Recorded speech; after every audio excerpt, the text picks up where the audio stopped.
بسم اللہ الرحمن الرحیم۔ چیئرمین صاحب اور ہمارے پی ٹی آئی کے ممبرز اور گیسٹ، السلام علیکم۔ میں آپ کو اس سفر سے لے کے جانا چاہتا ہوں جو کہ شروع ہوا جب پی ٹی آئی نے حکومت سنبھالی۔ تو اس پی ٹی آئی نے جب حکومت سنبھالی تو کیا، چیئرمین صاحب آپ کے سامنے کاپی بھی پڑی ہے، تو کیا تھا اس میں 2013 سے 18 تک جس کا یہ اتنا ڈھنڈورا پیٹتے ہیں کہ اتنی ہم نے ترقی کی، تو 5 سال کے بیچ میں ایکسپورٹس جو ہیں وہ 25 بلین سے 25 بلین تک ہی رہیں، لیکن پہلے نیچے گئیں، اور ایکسپورٹس جو ہیں وہ 10 ارب ڈالر سے ان کی کمی ہوئی 5 سال میں۔ اور کیونکہ ایکسچینج ریٹ جو تھا وہ انہوں نے روپے کو مضبوط رکھا ہوا تھا، جو کہ ان نیچرل تھا، اس کی وجہ سے امپورٹس بڑھ گئی۔ اس کا امپیکٹ تھا 23 ارب ڈالر۔ مطلب یہ ہے کہ پاکستان کی قوم کو 33 ارب ڈالر کا ٹیکہ لگا دیا گیا۔ آج تک اس چیز کے اوپر کسی نے انویسٹیگیشن نہیں کی کہ بھائی یہ کیوں کیا گیا۔ اور میں اس کے بارے میں یہ بھی کہوں گا کہ اسی زمانے میں بنگلہ دیش، ویتنام وغیرہ کی ریکارڈ ایکسپورٹس ہوئی۔ ہماری ٹیکسٹائل جو ہے اور ایس ایم ای کلیپس کر گئی، 50,000 فیکٹریاں بند ہوئیں، اور ملینز جو ہیں ان امپلائی ہو گئے۔ اس کا نتیجہ کیا تھا؟ اس کا نتیجہ یہ ہوا کہ ریکارڈ کرنٹ اکاؤنٹ ڈیفیسٹ ہوا 19.2 بلین ڈالر کا۔ یہ ہائیسٹ کرنٹ اکاؤنٹ ڈیفیسٹ تھا۔ باوجود اس کے کہ یہ وہ وقت تھا جہاں کموڈٹی پرائسز جو تھیں وہ کچھ تقریباً 10-15 سال کی مدت میں سب سے کم تھی۔ جو تیل تھا وہ $50 بیرل پہ تھا، جو آج ہمارے وقتوں کے بیچ میں $110 سے $120 پہ بھی جا چکا ہے۔ ایکسپورٹس جس طرح میں نے آپ کو پچھلے سلائیڈ میں دیکھا کلیپس کی، 25 سے پہلے تو 21 تک آئیں اور پھر آخری 1 سال میں اوپر گئیں۔ اور اس ڈیفیسٹ کو فائنانس کرنے کے لیے ریکارڈ قسم کے انہوں نے ڈیٹ خریدا۔ اب آگے آئیں، زیادہ ٹائم نہیں لوں گا اس پہ، لیکن پی ٹی آئی نے کیا۔ پی ٹی آئی کا میں آپ کو یہ بتانا چاہتا ہوں کہ پی ٹی آئی نے آتے ہی پہلے تو ان کو آئی ایم ایف کے پاس جانا پڑا، کیونکہ اس وقت کوئی 30 سے 35 بلین ڈالر کی ہمیں پیمنٹس کرنی تھیں، اور آئی ایم ایف نے آپ کو پتہ ہے وہ تو ایک پوری کڑوی گولی دیتے ہیں۔ اس سے ہماری گروتھ نیچے گئی، اور ساتھ ہی سینچری میں ایک دفعہ جو بیماری آتی ہے، اسپینش فلو 1910 میں آیا تھا، اور یہ ابھی کووڈ آیا۔ لیکن باوجود اس کے کہ یہ ہوا، اس میں پرائم منسٹر عمران خان کی ویژنری لیڈرشپ نے کووڈ کو جس طریقے سے سنبھالا، دنیا نے اس کی تعریف کی۔ دنیا میں 3 وہ ملک جنہوں نے اس کو بہترین طریقے سے سنبھالا، اس میں سے پاکستان ایک تھا۔ اور باوجود اس کے کہ یہاں ہمارے اپنے ہی لیڈرز جو تھے وہ پرائم منسٹر عمران خان کی مخالفت کرتے رہے، لیکن انہوں نے سمارٹ لاک ڈاؤنز کیے۔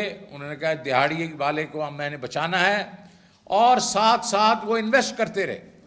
انہوں نے آئی ایم ایف سے اسپیشل ڈسپنسیشن لے کے ہاؤسنگ سیکٹر کو ایک قسم سے بڑھاوا دیا، کیونکہ ہاؤسنگ سیکٹر ایک ایسا سیکٹر ہے جس کے بیچ میں امپلائمنٹ ہوتی ہے۔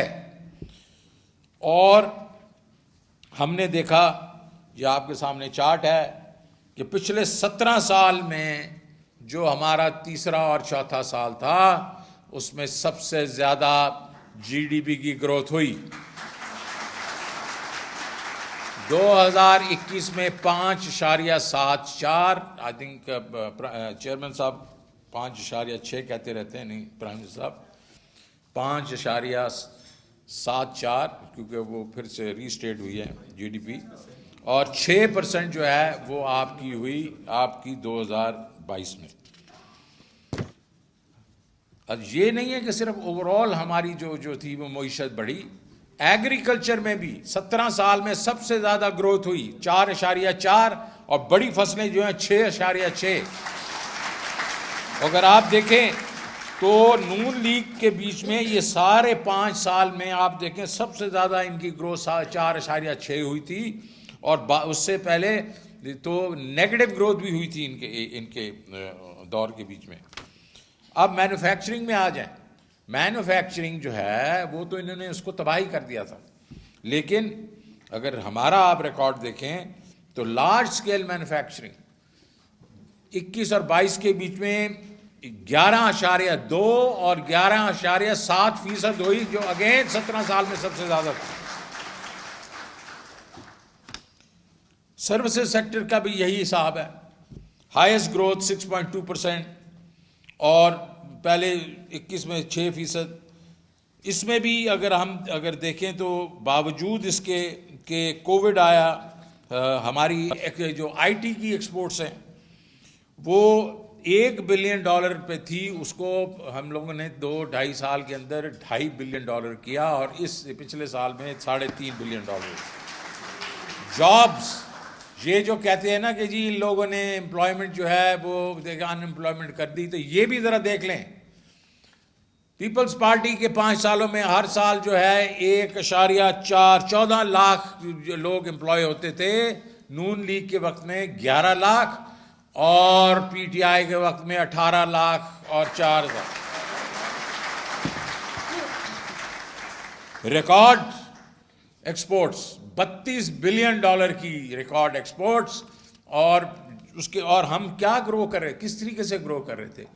اگر میں یہ دیکھوں کہ جو پیپلز پارٹی کے وقت میں گروتھ ہوئی ہے اس کی ایکسپورٹس کی, وہ 10-11% سال کی ہوئی. ہم اس وقت جو گرو کر رہے تھے وہ 27% پر ایئر ہم گرو کر رہے تھے, اور اگر ہم چلتے رہتے تو اس سال جو آنے والا سال ہے تو ہم نے 50 بلین کراس کرنا تھا. ریمیٹنسز جو 19.9 بلین تھی, اس کو $31 بلین پہ لے کے چلے گئے.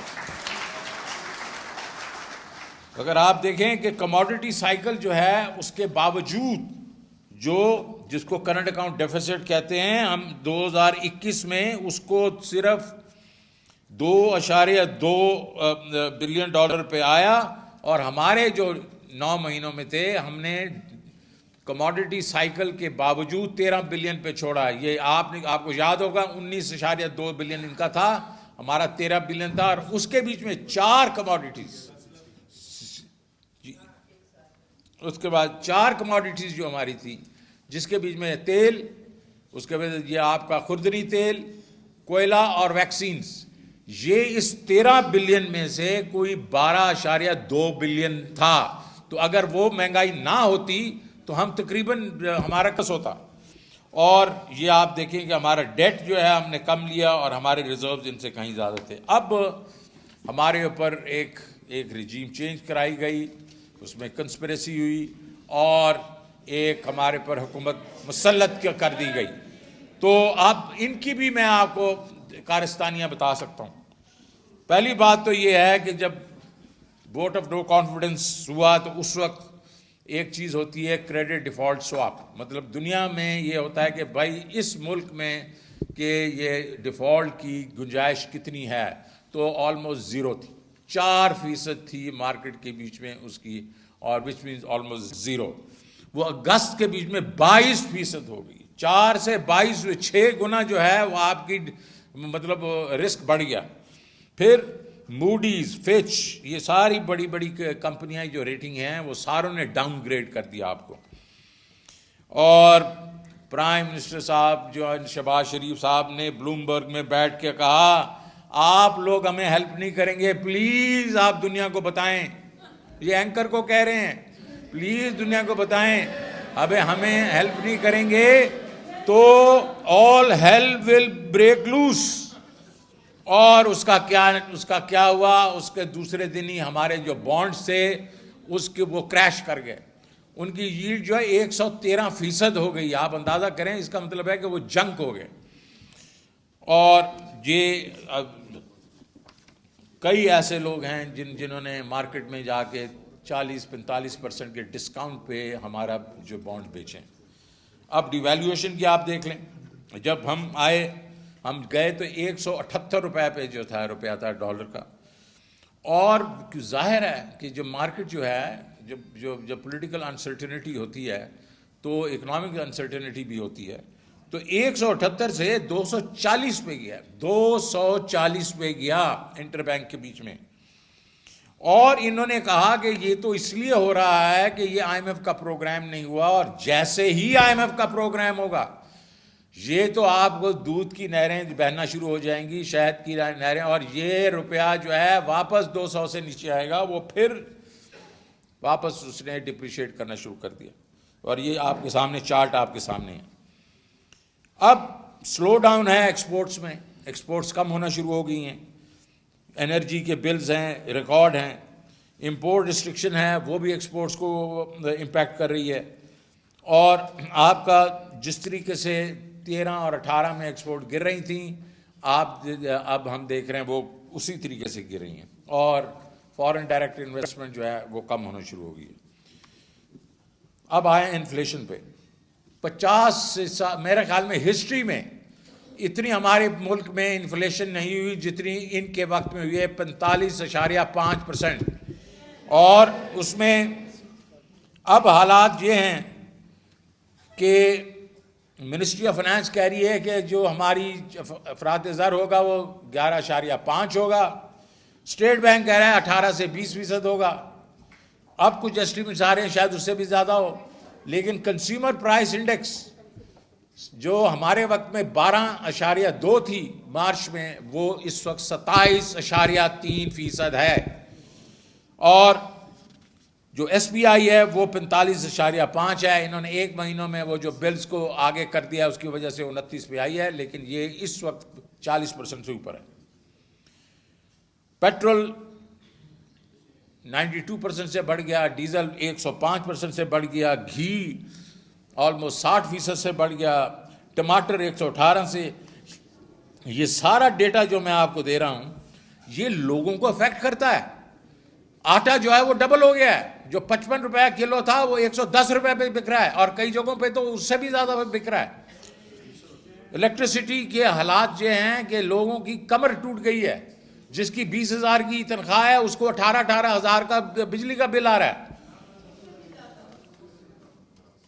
اور یہ جب کہتے تھے ہمیں کہ جناب والا آپ نے بہت ہی وہ کر دیا، ڈیٹ لے لیا، تو میں ان کو شیشہ دکھانا چاہتا ہوں کہ ہمارا جو ڈیٹ تھا وہ جتنا ہم نے 18.4 ٹریلین لیا تو ہم نے جی ڈی پی کو بھی 72% بڑھایا تھا. 72% 4 سال میں. تو debt to G D P ہوتا ہے وہ اتنی تھی جتنی یہ چھوڑ کے گئے تھے. لیکن ان 4 مہینوں میں انہوں نے کیا کیا؟ 4 مہینوں میں ہم نے 4 سال میں 18.4 ٹریلین کیا تھا ڈیٹ. اور وہ اس لیے کہ یہ ہمارے اوپر اتنا ملبہ چھوڑ گئے تھے، اس کو ہی ہم فائنانس کرتے رہے. اور کووڈ آیا دنیا کے بیچ میں. کووڈ کی وجہ سے 10% جی ڈی پی کا ڈیٹ بڑھا تھا سارے ملکوں کا، کیونکہ انکمز کم ہو گئی تھیں اور اس کا خرچہ پورا کرنے کے لیے لوگوں کو قرضے لینے پڑے ملکوں کو. پھر بھی باوجود اس کے ہماری debt to G D P جو ہے وہ اتنی رہی جتنی ان کی تھی. لیکن ان 4 مہینوں میں انہوں نے کیا کیا؟ 7.4 ٹریلین کا انہوں نے ڈیٹ لیا. اگر یہی چیز اگر اینولائز کی جائے تو 19 ٹریلین یہ لے سکتے ہیں ایک سال میں. یہ ان کی کارستانی ہے. اور اس میں یہ باقی جو ہے یہ پروونسز وغیرہ کا میں ڈیٹ بیچ میں نہیں لیتا. تو آخری چیز 1-2 چیزیں میں کہنا چاہتا ہوں کہ انہوں نے 5 بجٹس دیے ہیں. یہ 4 مہینوں میں 5 دفعہ بجٹ دیے ہیں. اگر آپ ایکسپینڈیچر دیکھیں ڈیولپمنٹ کا تو ہم 308 بلین کر کے گئے تھے 9 مہینے میں، انہوں نے ایک کوارٹر میں صرف 92 کیا. اس کا مطلب ہے ہمارا سارا بجٹ جو تھا وہ انہوں نے کاٹ دیا. سبسڈیز جو 575 بلین ہم نے کی 9 مہینوں میں، انہوں نے 3 مہینوں میں 954 بلین کی. ملبہ ہمارے پہ ڈالا سارا. بجٹ ڈیفیسٹ کی بات کرتا ہے یہ مطلب فائنانس منسٹر اس کا، تو 2.56 ٹریلین ہم نے کیا 9 مہینوں میں. 3 مہینوں میں 2.65 ٹریلین کیا. ہمارے 9 مہینے سے زیادہ کیا 3 مہینوں میں. اور اگر دیکھا جائے تو بورنگ جو ہے وہ بھی ہمارے سے دگنی انہوں نے کی. اب ان کا نیکسٹ ٹارگٹ کیا ہے؟ ان کا نیکسٹ ٹارگٹ ہے record inflation. Cost of business جو ہے بڑھ گئی ہے. ریکارڈ نئے ٹیکسز لگا دیے انہوں نے. امپورٹ پہ بین کر دیا ہے. ایل سی کھول نہیں رہی. انڈسٹریز بند ہونا شروع ہو گئی ہیں، جس کے بیچ میں سیمنٹ بند ہو رہی ہے، آپ کی گاڑیوں کی انڈسٹری بند ہو رہی ہے، فرٹیلائزر بند ہو رہے ہیں، ٹیکسٹائل بند ہو رہی ہے، ایس ایم ای بند ہو رہا ہے.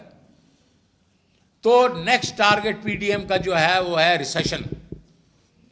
اور جو میں ریسیشن کی میں بات کر رہا ہوں وہ میں آپ کو اگلی سلائیڈ پہ بتاتا ہوں. اور ریکارڈ ان امپلائمنٹ اور جاب جو ہیں وہ لوگوں سے لے لی جائیں گی.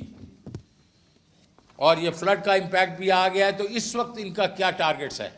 ہم 6% چھوڑ کے گئے تھے معاشی ترقی.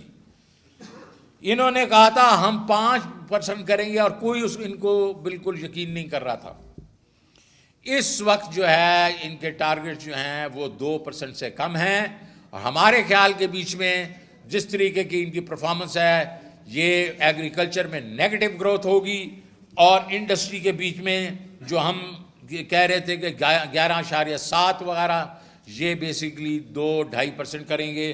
اور جی ٹی پی جو گروتھ جو ہے وہ 2% سے کم ہوگی، اور ہم بیسیکلی ریسیشن میں چلے جائیں گے. Thank you very much.